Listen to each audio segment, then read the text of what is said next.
Halo para Bagger Hunter, ketemu lagi dengan saya Eros Perwita di channel The Investor Channel yang siap membantu Anda untuk mendapatkan cuan 100% pertama di saham dengan latar belakang apapun Anda. Dan pertama-tama silahkan teman-teman download dulu ebook kami, di mana kami sudah menulis ebook yang berisi 5 saham, salah satu diantaranya punya potensi naik 100%. Ya, cara downloadnya teman-teman tinggal klik linknya di dalam deskripsi di video ini ya, atau di dalam kolom komentar yang sudah kami pin. Ebook ini teman-teman bisa download secara gratis. Oke, di video kali ini kita akan membahas saham. Ya, saham lagi yang dimana menurut saya ini adalah saham bagus, tetapi pergerakan harga sahamnya kurang lebih 1 tahun ini cenderung menurun. Dan penurunan harga saham ini apakah peluang untuk kita bisa menyerok harga di bawah? Nah, pastikan teman-teman tonton sampai selesai.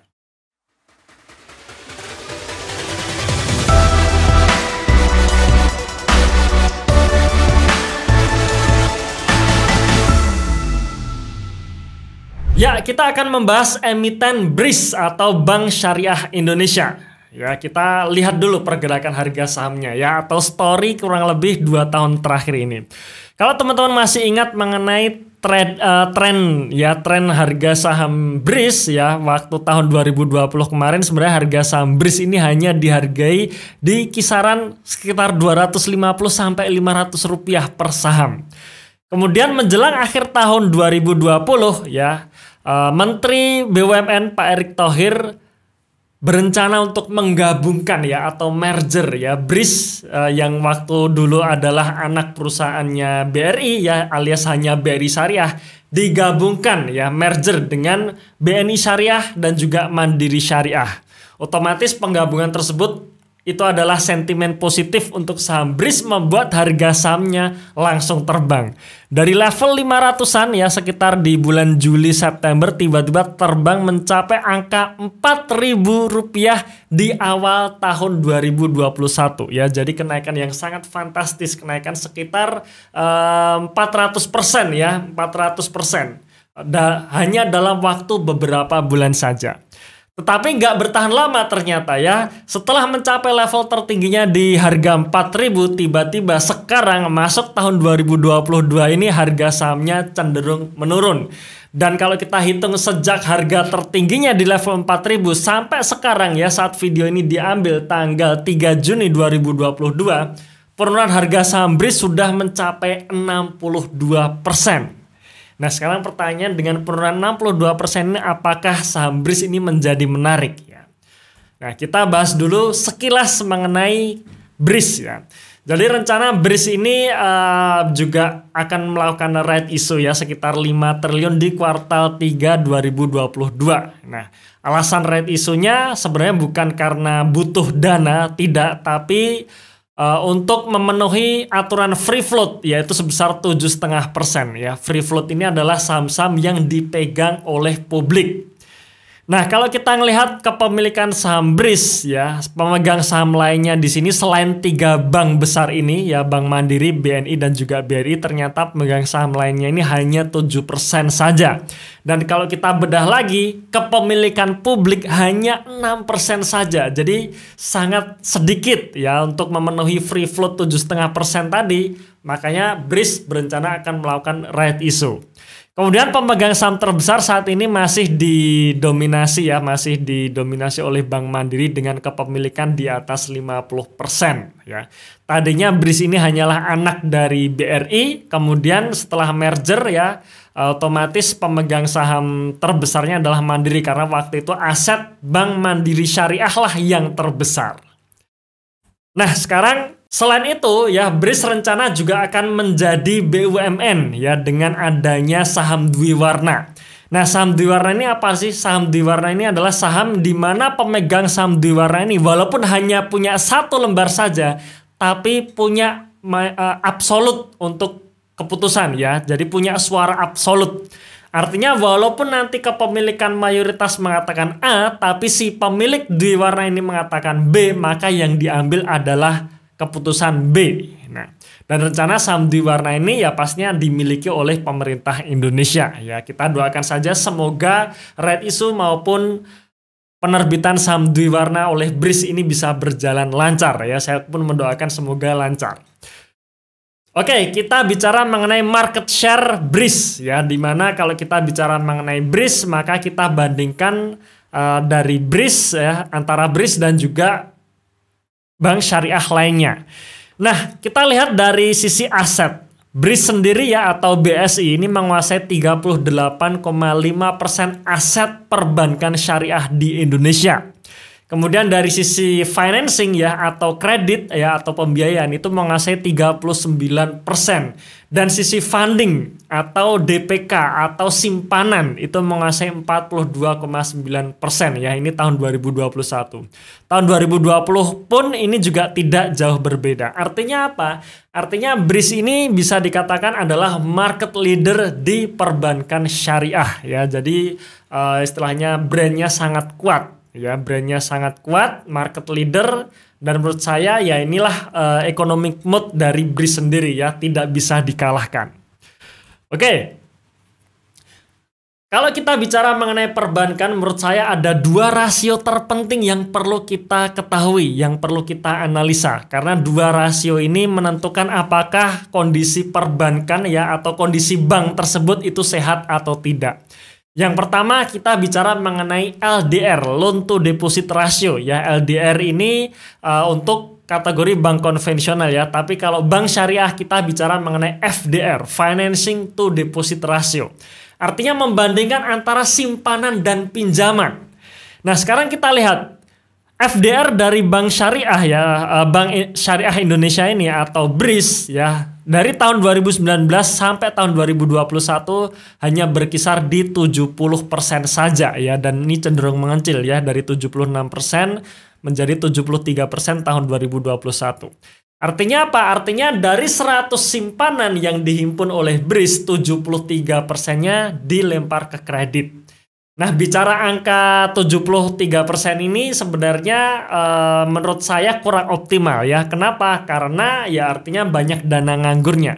Ya, kita ngambil dana dari masyarakat 100 tapi hanya dilempar ke kredit 73 saja ya. Ini berbeda kalau kita bicara atau kita melihat rasio LDR dari bank konvensional ya, seperti BRI, Mandiri, BNI ya, induknya.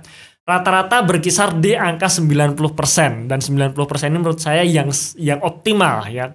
Di atas 100% tidak sehat, tapi kalau terlalu rendah tidak optimal ya. Nah, BRIS ini menurut saya juga tidak optimal, hanya 73% saja. Ya. Itu yang pertama ya, tapi di sisi lain misalkan kita bicara mengenai tidak optimal, di sisi lain berarti ya likuiditasnya sangat berlimpah. Artinya kemungkinan besar untuk dilikuidasi sangat kecil ya. Nah, kemudian yang kedua ya, rasio terpenting kedua menurut saya adalah NPL ya, NPL, non-performing loan untuk bank konvensional, tapi kalau bank syariah kita bicara NPF ya, non-performing financing. Nah, apa itu NPL atau NPF ya? NPL dan NPF ini adalah rasio yang menggambarkan berapa nasabah yang mengalami gagal bayar atau kredit macet ya.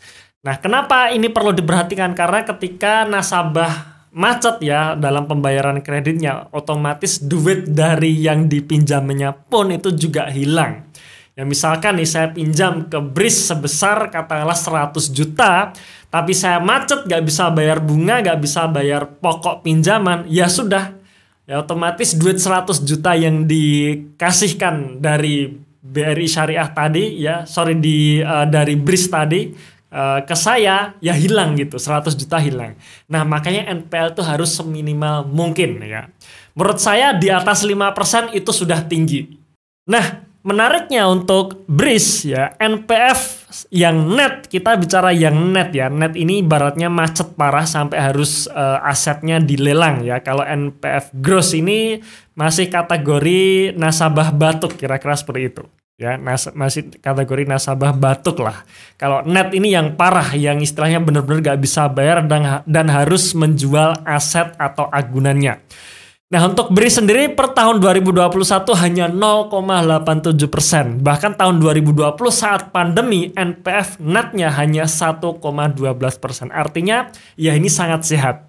Ya bahkan lebih sehat dari induknya, dari BRI, Mandiri, BNI yang kalau kita lihat NPL netnya itu rata-rata di kisaran 3%. Oke. Sekarang kita bicara mengenai kinerja perusahaan ya, kinerja dari BRIS ini. Nah, kuartal 1 2022 menurut saya kinerja dari BRIS bagus ya, di mana pendapatannya naik 3% dan laba brutonya naik 11%. Nah, pendapatan dari BRIS itu ditopang oleh apa saja ya, yaitu ada 3, pendapatan dari jual beli, pendapatan bagi hasil, dan pendapatan dari ijaroh ya. Ijaroh itu sewa ya, ini mengenai akad kreditnya saja. Ya, kalau kita bicara mengenai bank konvensional ya sudah namanya kredit seperti itu. Tapi kalau kita bicara bank syariah, akadnya berbeda ya, tidak mengenal bunga, melainkan akad jual beli bagi hasil maupun dari ijaroh. Ya, ini adalah pendapatan dari BRIS. Kemudian laba bersihnya pun juga naik 33% dan ini menurut saya juga bagus ya, kenaikan yang cukup tinggi sebesar 33%. Kemudian ini adalah dalam jangka panjangnya ya, histori pendapatan maupun laba bersih BRIS dalam jangka panjang.